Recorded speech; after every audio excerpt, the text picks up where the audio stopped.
Good evening and welcome.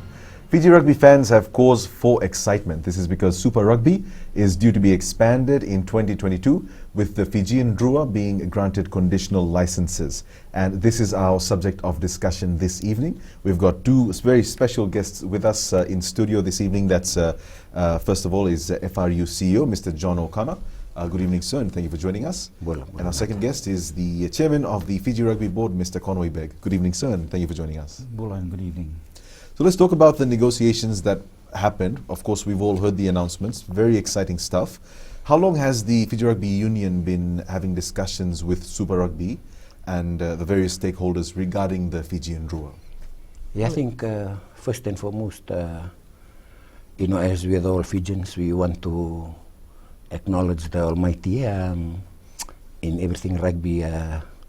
We acknowledge that it's through His guidance. It's been a long journey. We have submitted a few bids earlier. They got rejected, and I think we were just preparing for this time, and maybe this is the right time, because when we joined Fiji Rugby in 2000, when I joined Fiji Rugby in 2019.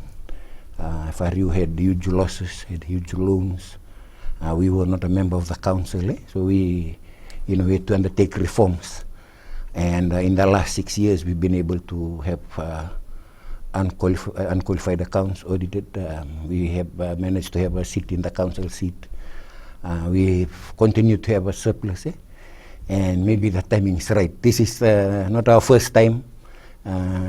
We've attempted several times before.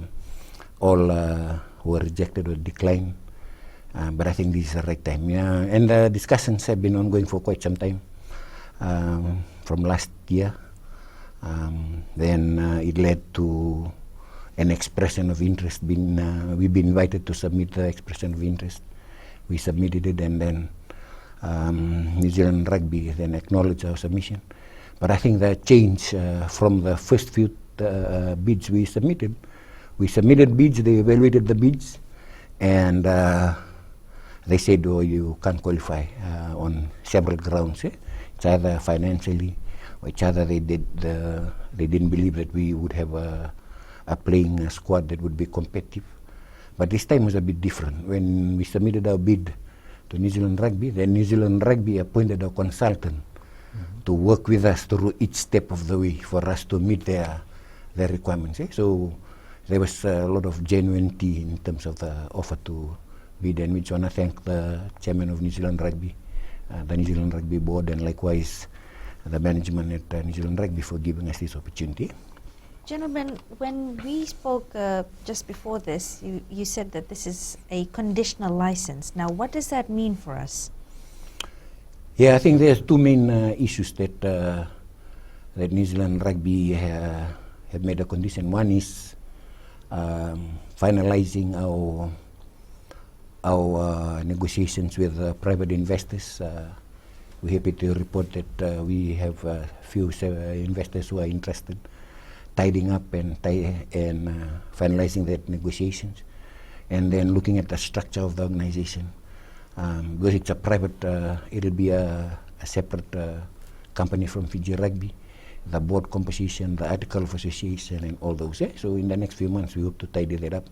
And secondly, is the second condition is just making sure that we have a competitive team that will add value to the competition. So signing on players who are available, and making sure that we prepare well leading up to 2022.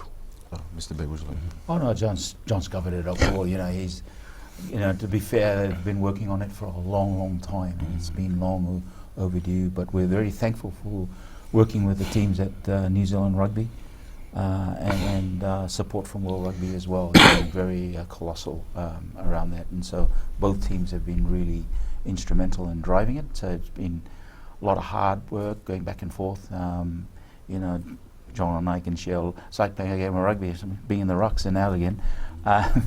So we've had really good people that we, as John had mentioned, we had a consultant that we worked with, and we had a task team. So it was really fruitful exercise, and it made the collaboration a bit more easy ongoing. I wouldn't say easy, but it was tough. But we got there in the end, you know. You spoke about these submissions that you made. So what does a successful submission look like, and what are some of the factors that you have to take into consideration? It's huge work. It's a lot of work, a lot of expertise and professionalism. We thank MFET for coming on board. They provided funding for us to hire the consultants. We thank World Rugby. World Rugby also approved money funds to hire consultants, and most of our consultants are based overseas. These are people who prepare documents to be taken out to investors, and so forth. So those, we had to prepare a business case for the next 5 or 10 years. Then we had to prepare information management sheet, which the investors wanted, and then we've hired people to negotiate on our behalf, to negotiate the investments and what the investors want. And we've also engaged lawyers to start formatting our player contracts.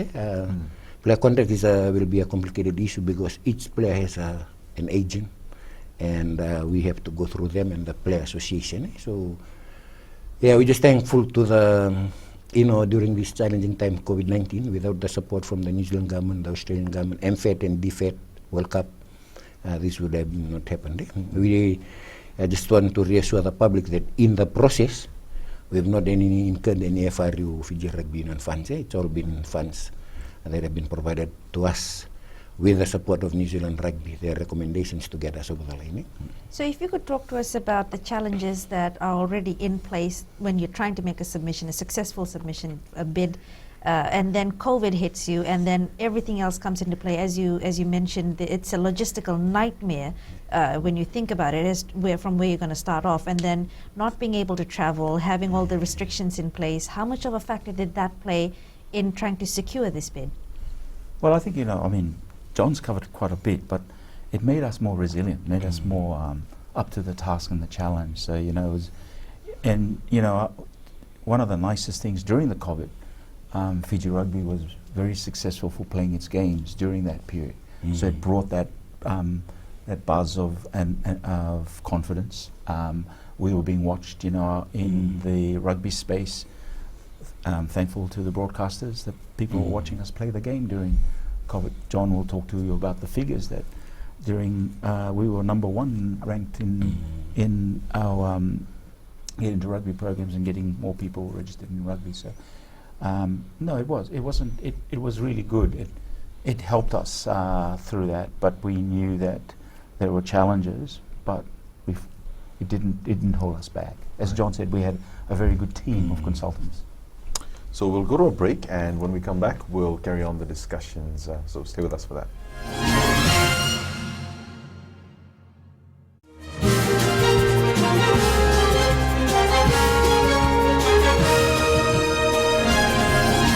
Welcome back to the discussion. We're with the Fiji Rugby Union.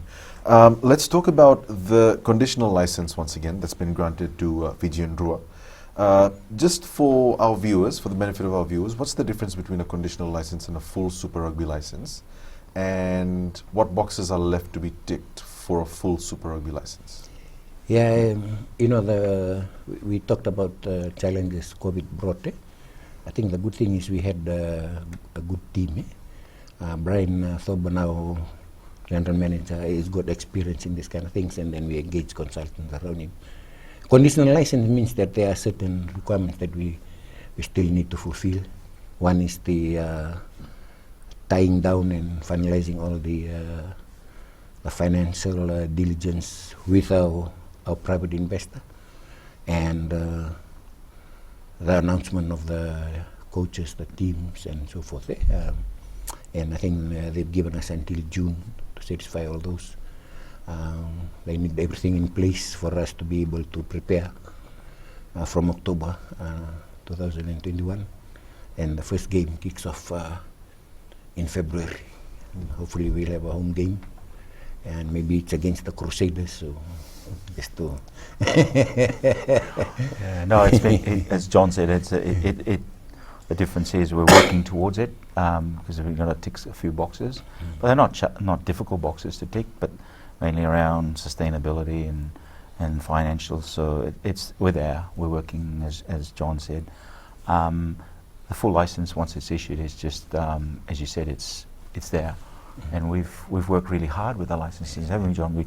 One of the things that we found is that the licenses for our investors, given the short period, they were originally looking at a 4-year period. So we went back and said, well, no, we wanted a perpetuity. We wanted a perpetual license, so that investors would, and maybe John can comment a bit more about that. It gave a bit more confidence to investors. So Yeah, I think having a conditional license is a great achievement in itself, because one of the conditions at the start was we had to identify a private investor, and we had to submit evidence that the private investor is interested in investing in the Drua organization, and we've submitted all those, and New Zealand Rugby is confident that it's just a touch-up that we need to do, and details. Right. The big picture is almost complete. It's the nitty-gritty, which will take. While we're on the subject of investors, talk to us about some of the interest that's been shown ever since it's been public. The people that you've been in communication with. So how's the response been from investors? Yeah, one of the challenges we had was to sell a concept. In our information memorandum that we've issued to investors, we were asking them to invest 10 million New Zealand dollars into the new company. We call it New Co for the time being. Then we'll we talked to several investors overseas, mostly overseas, but just recently, once we've had the announcements, we've had local, because now it's not a concept anymore. We have the sort of the license conditional, that people know it's a reality. They got the license in. But there are big investors who are involved. Interestingly, some investors have said, the investing in Drua is too small for them. They want to invest in Fiji Rugby Union. For Fiji Rugby Union to create a separate company, all its commercial assets, put it together, evaluate it, and the same thing New Zealand Rugby has done. And one of the investors is prepared to invest $459 million for 15% of that new co for New Zealand. Some investors have come back and said, the Drua is too small. We want the Fiji Rugby Union, but we know that we are not ready as a Fiji Rugby Union. So the focus now is on Drua. So we've talked to several investors, it's quite a lot. And we, like we said, we've submitted to New Zealand Rugby progress of discussions with certain investors. And New Zealand Rugby is happy that we can bring them over the line. But at the same time, once the announcements were made, then now we've had more interest. So that's why it's conditional. We have to tidy up the details and reach an agreement. And the equity space, like in today's market in sports, as you're probably aware, it's a big thing now. It's moving in a different direction. Commercial equity landscape is a big thing, and a lot of teams in the north, for example, you look at the northern hemisphere with their financial impetus there is just colossal. It's huge. So the south are regrouping, and as they say, watch that space. Equity is driving it. So it's going to be interesting to see this particular landscape develop with us as well. As John said, we are working tirelessly to get ourselves into that space. But in true Fijian fashion, we like to feel as though we're involved or we have a hand in the jar in some way or the other. Have you heard from local investors that are interested in putting their hand into this particular huge pie, which could potentially grow into a huge franchise just for ourselves? Yeah, I think that's one of the, when we presented to the president of Fiji Rugby, who was also the Honorable Prime Minister, he was excited.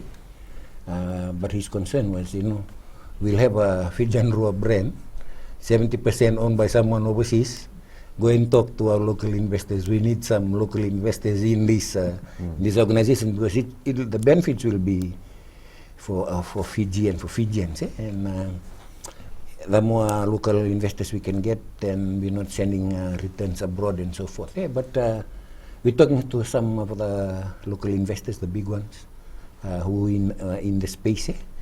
But it's a bit of a process. So we'll go to a short break, and when we come back, we'll talk about the management, logistics, and finances of Fiji and Drua. So stay with us for that discussion. We'll be right back.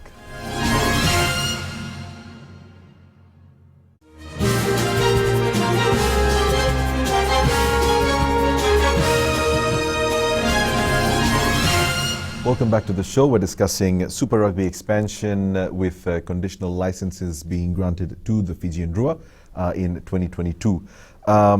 Let's talk about the relationship, because you earlier mentioned that this is going to be a separate entity from the Fiji Rugby Union. So I'm just interested in knowing what the relationship is going to be between Fiji and Drua and its management, and what role the Fiji Rugby Union is going to be playing in all of that. Well, and from a governance perspective, it's very clear that, as John said earlier, it's a separate entity. Will have its own CEO and management staff and a board, which also help, depending on the structure that we come up with, and we're still working on that to give some guidance, and we'll have representation on the board. But it'll be mainly investor driven, from a governance perspective.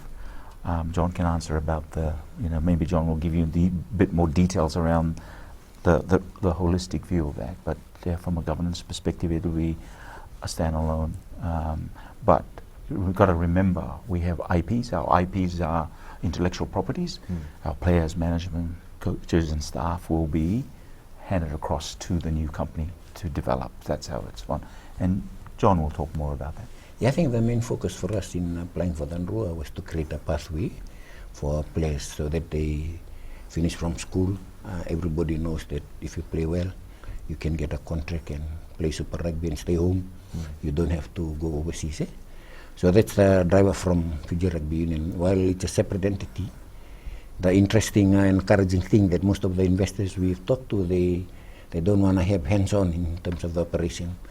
They will be operating as a separate entity.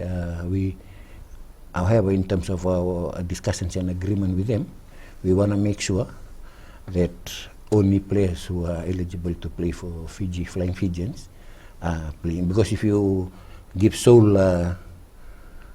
discretion to the investor, because he's driven for returns, he can bring anybody. And the kind of investors that we are talking to can bring all the best players and put it here, but it doesn't serve the purpose for Fiji Rugby. So that's why we're very careful about the investor that we want to get into agreement with. We will have a solid memorandum of understandings and articles of association to make sure that it's a Fiji's pathway, and not just any player's pathway. Right. So since you mentioned that you're looking forward to the first game in February 2021, the clock is ticking and we're anxious as ever for crunch time. With that in mind, I understand that there is a 30th June deadline. This is for Moana Pacifica and for the Drua. Now for all of this to eventuate, you need to have the money in the bank. How much do we have? Are we at that particular point where we're able to follow through with everything, or is there a possibility that we may not be able to meet that deadline? No, we are confident we'll meet the deadline. Our negotiations with the investors, we almost to the concluding phase. But at the moment, we have a lot of work to do, which includes the advertisements of positions, the CEO, the people who run management. We have to advertise for the coaches. All that we have to satisfy by 30th. So there's a lot of paperwork, interview in the process. Our negotiations with our investor, we hope to conclude by the end of April, so that we can roll. When the time needs to be rolled to appoint people. We are already receiving huge feedback from players abroad who have indicated that they want to represent Fiji. So interesting that you said that you've got interest from players abroad, but keeping in line with this being Fijian Drua, of course, we want to see as many of our own boys, homegrown boys from here in that. Yeah, but these are flying Fijians, their contracts are, was one of the criteria set by New Zealand that you have to have a competitive team. And we know in terms of the standards of our competition compared to Super Rugby, it's a different level. So we'll need players who've been exposed to that level. And there are a few players who are flying Fijians and eligible to play for us, who indicated they are willing to come back. But that's the ultimate goal, is the pathway is to empower locally. We need to be competitive off the block, as CEO said, but we also, this is for empowerment in Fiji. The pathways from schools right through, that's the vision. Because I'm guessing the ultimate goal is to have a good, I guess, recruitment structure, so that, you know, initially we have all of these, you know, really good, reputable players to build a really good, strong team. But we also have pathways for other people to come up. Well, you must understand that the pathways are our PUs, our provincial unions, and our school system. So that's our wider playing structure, and then we've got to reinforce that. As we said, we want to bring our players closer to home. Right. But let's look at the number of people that you're hoping to have with this. Now, of course, you said that you're confident about meeting the deadline, making sure that everything goes to plan. But we want to look a little bit further, a little bit beyond that, the big picture. How many staff are you planning to have within the Fijian Drua? As you said, it's going to be operating as a separate entity.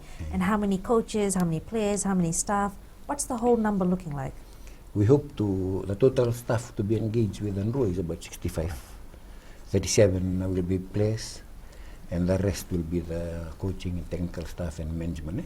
And these benchmarks that are set by New Zealand government, New Zealand Rugby in terms of the line. So 37 professional players. I think one of the issues that we've discussed with New Zealand Rugby is once we kick off, it's a total shift into professionalism. And one of the issues that we had to do, which they were concerned about, is to educate our players, because the salaries these players will be getting.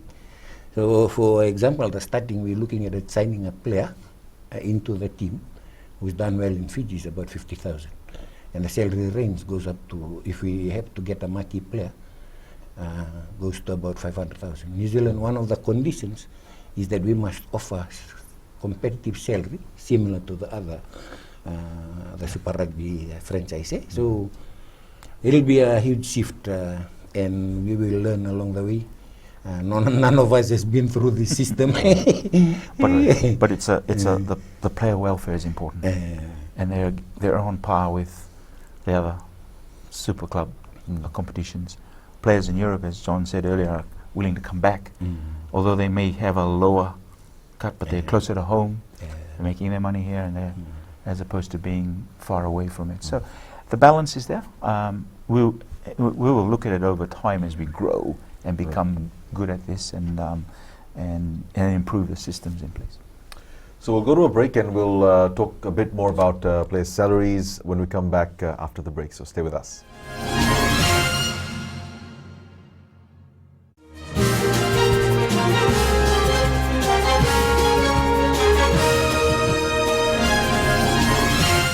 So when we left for break, we were discussing players' contracts. So when you bring in these players, some of whom are from overseas teams, they've already been playing for a while. They already have negotiated good salaries with their individual teams.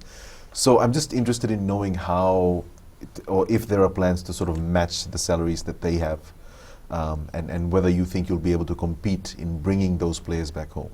For us, it's not about competing for players. We, during the Autumn Nations Cup, we've talked to most of our players. 60% of them want to come back home, and what we've had to explain to them is, in terms of Super Rugby salary structures in the Super Rugby competition here, these are the things that we can offer.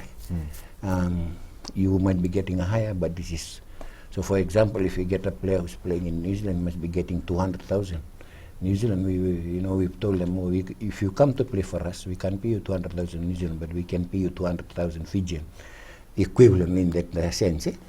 But most of them who are playing in Europe, they said, man, we play here in the cold, we get good money, but the club drains us of every penny of a thing.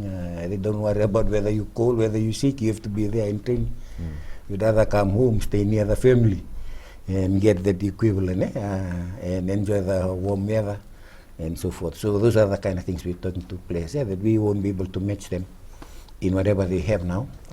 This is another option that they have. Stay home, we don't have to hire house girls and so forth. But most of them, their family are still here in Fiji, so the pool is already there inside. Well, I understand, wanting to don the jersey to make sure that in some way or the other you are connected to home. But again, from what you said, Mr. O'Connor, Mr. Beg, if we could just hypothesize with keeping the balance in the franchise, are there concerns about what this might have an effect in the rest of the franchise? Say, for example, if, like you say, you may not be able to match the salary caps that players are getting in other teams, but do you see this having any sort of an impact on what might happen in other teams and other salary caps there, with the structures of other Super Rugby franchising, with the teams there? Well, no, not at all. I think, we, as John said, we're starting off the block, and hypothesis is a very big word. I feel like getting my calculator and my triangulation out. But no, look, you've got to understand this is a new space we're moving into, and we looked at the salaries, we studied it, we looked at our financial modelling, and we think it's right in the balance. And that's what we're going to start with, and we'll develop it. Whether it has no impact on the other franchises. The impact it'll have is the performance on the field, how we perform, and how we get through our games, and the big buzz and the big unique identity this team brings to this unique competition. Does the granting of the conditional license have any stipulations in relation to players' salaries? And what are those stipulations? I think the main one is that they must be competitive, competitive to the contracts that Australians and New Zealand players are getting. But we've made it clear that since we are in the start, we won't be able to be right there. It's a new team, but we'll catch up. And everything is, as the chair said, it's based on performance. If we start winning, then sponsors are happy, they pour in more money. We'll have more money to then offer to the players. And it's related to the branding and the image. These big other clubs like, the Crusaders and the Hurricanes and the Highlanders and the Brumbies and the Reds, they've built an image. They've had the time to build that image. We've got to build ours. So as CEO said, we're getting into this space. Give us the opportunity to build that image, and then things will materialize. I'd like us just to explore this one little thing. With COVID still being a pandemic, with the rest of the country and of course the rest of the world trying to come to terms with it, doing the best that they can with their vaccination rollout, it's still going to be a bit of a logistical nightmare trying to figure out how many home and away games you're going to have, what's going to happen in terms of travel and costs and all of that. Can you talk to us about that? Yeah, in normal times we expect to have 6 to 7 games. We've seriously considered whether that is too much games for Fiji and it might dilute the market. So we've got options of playing home games overseas in New Zealand, Australia. But that question came from when we presented to the New Zealand Rugby Board, whether if we still have quarantine and borders have not opened. I think the opportunity is too important for us. We will get our players, relocate them to New Zealand, but we just want to be in the space. It's too important to miss that chance. And we've indicated to the players and to the coaches that have shown interest that it might be in the first year we will have to relocate you guys to New Zealand and play there. But we're hoping that everything goes well, the borders open. Is there any specific target that is ideal for you in terms of player composition? So like local players or players that you've recruited, is there an ideal ratio for you? In terms of our submission for the first year, we've put about a balance of 50-50. It might change depending on the availability of the players overseas. And that's one thing that in terms of the competitiveness of the team. It's just that for me, I believe our local players can be competitive. They've just never been given the opportunity to play. You'll play them, but the issue we have is New Zealand Rugby doesn't want you to be competitive in the third year. They want you to be competitive in the second, in the first year. And that's why we're trying to have a balance. We would love, and it's not only in terms of the pathway. One thing we're excited about, it doesn't only provide pathway for players. It provides pathway for professional referees and so forth. So it's the whole system that will benefit in our participation. Management, coaches, and one of our targets is that in the next 3 or 4 years we want it to be a full Fijian team with Fijian coaches and Fijian management and so forth. There's really no, and John's right, there's no real rational formula to this. Right. Our reason for having Drua is to empower local pathway for our players here, and we're off the blocks now. It'll happen. So we've got a lot of work to do. When we use the word a lot of work, is our provincial unions, our structures and our pathways. So that will empower the pathway of our players. So that ratio will increase. And if you look at the New Zealand model, none of the players are selected outside New Zealand. They all play in their structure. We're trying to get that way. That's our vision. So we'll go to a short break. When we come back in our final segment, we'll talk about some of the behind-the-scenes work that went into and the people that have worked tirelessly in getting us this conditional license. So stay with us for that.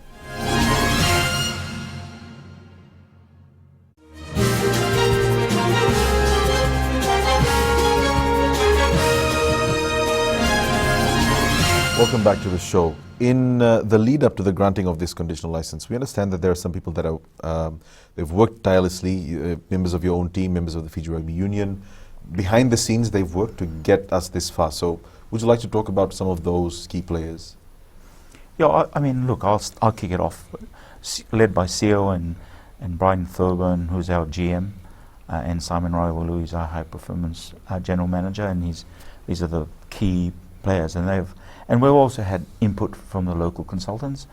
It's been colossal amount of work, the tireless work. People don't see the amount of hours that they have put in, and staying up late doing emails. But I'll let John describe that a bit more in detail, so he'll give you a better rundown. Yeah, we have because as part of the process we had to have accounting firms help us in Fiji. We had to have tax people to come on board to guide us. And apart from that, we've had consultants and firms in Australia and New Zealand who we've engaged. We've gone through the process, and these are people who are involved in such things. But a lot of work has been done by Brian Thorburn, who's our general manager commercial. He's the guy who puts everything together. We get advice from him. In terms, and then leads in terms of the negotiations and so forth. And we must thank the board, because any time we called, because it's a process and time. So but the good thing, we've got technology now. When we've got used to Zoom calls and everything, and because of the time difference, some of our investors are from Europe. So we sometimes have meetings from 9 and it goes to 2 a.m. in the morning. So it's quite been a long process, but it's satisfying. And to see how far we've come to get this license, conditional license, is considering the work put in, is a huge.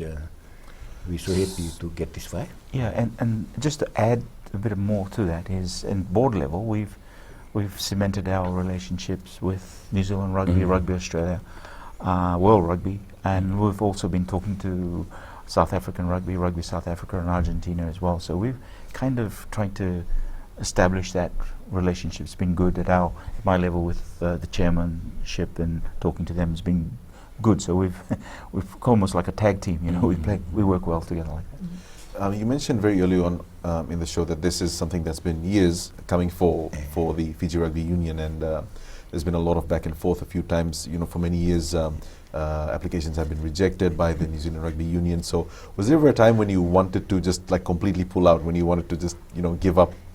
Yeah, previously, because when we applied previously, all the Australia, Japan, they were part of SANZA. So we had to deal with the whole group. So for them, you submit, they assess. If you don't meet the requirements, they kick you out in time. But now working with New Zealand, because it's through only New Zealand Rugby and our relationship with them, they've been able to hold our hand and work us through the process. And I think there's a lot of genuinity in terms of them helping. We've had a lot of issues in the past where we've told them, no, it's all lip service, but this time it's a bit different. So we just wanna thank the New Zealand Rugby Board. Their chairman has been inspiration. He's been leading the drive, and likewise their management and their board. Speaking of things being inspirational, this move to be part of the Super Rugby franchise is, of course, still a bit of a dream to us, and you have to pinch yourself to realize that, yes, it is actually going to eventuate soon, and we'll see the first game kick off, we'll see merchandise flying around, we'll see young kids, even young men who will aspire to be part of the team. Now, as you mentioned earlier, Mr. Beg, this is all about strengthening the structures already in place. But to get to that point where we can tap into, the reserves that we have of potential with kids and children, grassroots level rugby, what sort of work is going to be put into place to develop that? Well, work's already in place. I mean, the team. What you don't realise the colossal amount of work that the teams already have done. I mean, to give you an example, we have around about 62,000 unregistered or players. I think it's 42,000 was male and 22,000 at the youth group, which is in that GIR program, Get Into Rugby. So that's when you think about 62,000 and at that level, that's unregistered. And then now registered space, we're looking at a 22,000 number in that space. Maybe John can correct me on these figures. This is just part of the puzzle. This is a pathway for men. My next challenge, or our next challenge, is a pathway for women and girls. Women will be exciting in the next few years. Women will be the huge growth area. So, not to discourage our little girls and things, we have plans for them, and there will be big growth in women. And just to reiterate, we've done a lot of work last year. Amidst COVID, we were ranked #1 in World Rugby for the amount of training and development and grassroots level courses that we ran globally. World Rugby, we were ranked #1. So there's a lot of work that we've done, and I must thank the team because they were innovative in how they were doing these courses. Gentlemen, we're approaching the end of our show. Just a very final question to both of you. Tonight, this evening, there are many young aspiring rugby players watching us. So what does this historical achievement mean for them, and what message would you like to send to them tonight? Firstly for me, I can see the rippling effects already in provincial competition. Everybody is so eager to go out there and play tomorrow because they know that it's just the next door I can get that opportunity. And it also drives the total behavior of the sporting fraternity, especially in rugby. Small kids will now learn how to behave, how to train looking forward to be a professional player. So big opportunities coming. Keep focused, keep training. Your dream is just another step closer to you. Yeah, I think it's an exciting evolution and for the younger people in the space and those in the current position. So get in there and start working hard, and look forward to it. I wish I had that opportunity, So go for it. Mr. O'Connor, Mr. Beg, unfortunately that's the end of our show, but we thank you for the amazing work that you've done over the past years, and we congratulate you on this historic achievement. Thank you for joining us this evening. Thanks. Benaka, thank you. And that's all we have for you on the show tonight. We hope you enjoy the show. Have a good evening.